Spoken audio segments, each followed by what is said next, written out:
And it's all systems go for Rotherham United. It's the anniversary of one of their greatest achievements. Their new stadium's been built, and with 3 wins out of 3, they sit proudly on top of League Two. Well, as for League Two, these are pretty exciting times for Rotherham. Top of the table after the opening games. The Millers are hoping to do a Brighton this season, i.e. winning promotion before they move into their new home. So as there was a real feel-good factor at the club, we sent Clem along to South Yorkshire.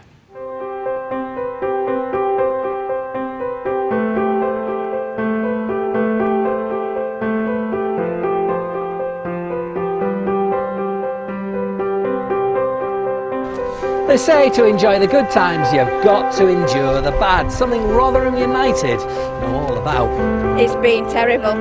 That's it. When we went into administration and we lost Grant, it was good. Well, it's been very hard. As a bright new era beckons, this is a club who in recent years have twice been in administration, 3 times been deducted points, and had to leave their Millmoor ground for Sheffield's Don Valley Stadium. But hope springs eternal in South Yorkshire. Initial works begun on the club's new home, and after bringing in 9 new players, it's maximum points for the leaders so far.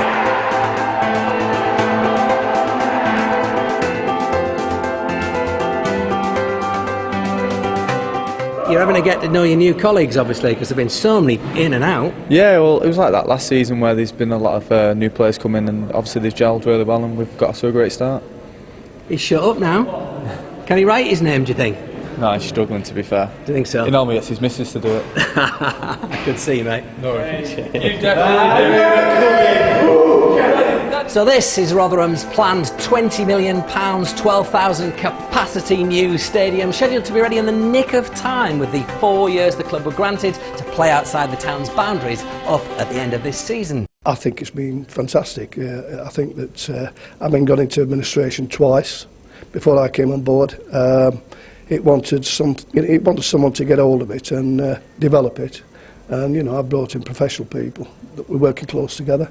And this is our 4th season. We've got stability, we've got growth, and we've got prospects. Miller Bear, describe what it's been like following your club over the last few years. A bit like a roller coaster, because there have been lots of really good highs, like, you know, a trip to Wembley, being top of the league last season for the week or so that we were, and also the times when we've been chasing promotion just before the points deductions, and then there have been the really bad lows, you know, starting a season on -17 and knowing you haven't got a chance. Just 1 minute. This says it all. Well, just a little bit higher, sir. Let's take a look at that. Well, there we are. I'm finding this whole experience rather surreal, Miller Bear, if I may say so. You may say so, yeah. A reminder of the heights Rotherham United have scaled in the past. Today is the 50-year celebration of the club's participation in the first ever League Cup final, when they beat Aston Villa 2-0 in the home leg before losing 3-0 away. 8 members of the squad are here today. Haven't changed a bit. Well, not much anyway. Can you put into words for us the size of the achievement of Rotherham reaching that final at the time? Oh, it was absolutely fantastic. Well, I mean, Rotherham at that time weren't a fashionable club, but they were a good family club. They were building one for all for one. And that's how we stuck. We stuck together all through years. Sound.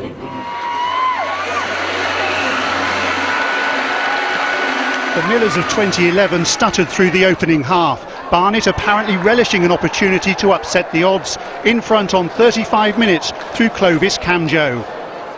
Andy Scott must have been demanding a reaction. It came 4 minutes after the break. Central defender Troy Brown lashed in his first senior goal. Barnet, though, were in no mood to roll over. Isel McLeod took a tumble under Michael Rain's challenge. Referee David Coote was in no doubt. McLeod's penalty on the final day of last season preserved the Bees league status. He was spot on again, his 3rd of the season, and he almost grabbed a 4th. Only Brown's quick thinking and agility on the goal line denied the visitors a 2-goal cushion. Rotherham's unblemished record was on the line. Mark Bradley's shot flew off the bar. 8 minutes from time, the equaliser came from a familiar source. The Millers are having to fend off interest in Adam Lafondra. This was his 4th of the season. To protect the unbeaten record, no wonder he's a wanted man.